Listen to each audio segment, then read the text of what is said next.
Formula One is always on the hunt for new manufacturers to come in. And at the peak of its early 21st century manufacturer boom, a left field name almost ended up joining the heavy-hitting car companies on the grid, Smart. That's right, the brand best known for creating a car that could easily be mistaken for a roller skate nearly gained a presence on the F1 grid with Jordan. So how did it happen? If, like us, you're devastated that a Smart engine has never ended up in the back of an F1 car, let us know in the comments which other unlikely manufacturers you think should come to F1 and which team they should pair up with too.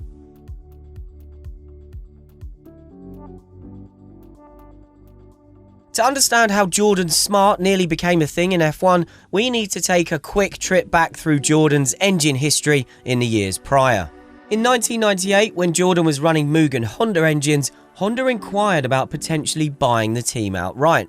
Eddie Jordan was interested until he learned that Honda wanted him to step out of the limelight and to remove all of Jordan's identity from the team. As Honda put it to him, the Jordan name was stronger than Honda's in F1 at that time, so any takeover would have to be a clean break. Honda was willing to let Eddie retain a 10% stake in the team, but beyond that he could no longer be involved. Honda then went on to evaluate entering its own team from scratch, which included running a test team in early 1999, which we've made a video about in the past. Once it decided not to go ahead with that, it paired up with BAR for the team's second season. Jordan carried on with Mugen Honda engines during this time, then in 2001 it was upgraded to the work spec being used by BAR. Jordan beat BAR in 2001 and 2002 when both teams were running the work spec engines. Then Jordan learned that Honda wanted to cancel its 5-year deal. Jordan tried to contest that decision, claiming the contract was for 3 years with an option for a further 2, while Honda said it was 2 plus 3. In the end, Honda's interpretation of the contract stood. Jordan felt this was a result of pressure from BAR, which didn't like Honda supplying another team that kept beating it. Honda's ultimate plan was to buy BAR, which it would take a significant stake in at the end of 2004, but in 2002 there were still parts of the company that were keen on continuing to support Jordan.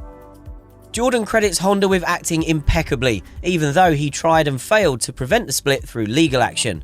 His feeling was that BAR owner British American Tobacco had made it clear it required Honda's complete focus.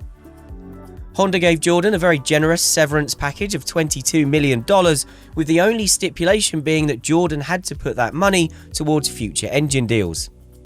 At relatively short notice, Jordan's best option was to get engines from Ford Cosworth, but Eddie was already looking for alternatives, which is where the idea of a Smart engine enters the story.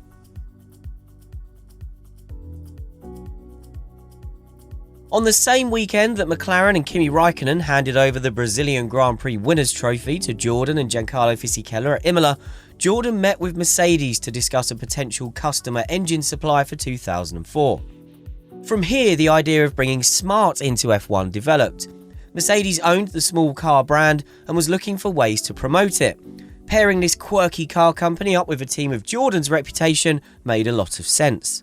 The high-ups at Mercedes liked the idea, as the customer deal would bring in some money and promote another of the parent company's brands. Jordan says an agreement was even in place to take on Mercedes junior Gary Paffett, who would never race in F1 but tested extensively for McLaren and won 2 DTM titles for Mercedes. In the summer of 2003, influential Daimler board member Jürgen Hubbert expressed concern that Jordan in fact had a contract with Ford that covered 2004. Jordan explained that the deal had a get-out clause which he would soon be able to activate, and he showed Hubbert the clause in the Ford deal as proof. Then, according to Jordan, Ford moved the goalposts. This was a time of huge political tension in F1, with the manufacturers aligned on threats to form a breakaway championship if they weren't granted more power. As part of these plans, Jordan was told Ford wanted all the other manufacturers to agree that it would be the sole supplier of customer engines to independent teams. To keep everyone on the same page in their battle with F1 and the FIA, the other big car companies, including Mercedes, agreed, and the prospect of Jordan's Smart was gone. A year later, with Jordan slipping further off the pace with underpowered Cosworth engines, Ford gave the team 7 minutes notice before announcing it was pulling out of F1 and selling its Jaguar team that had been an expensive 5-year flop.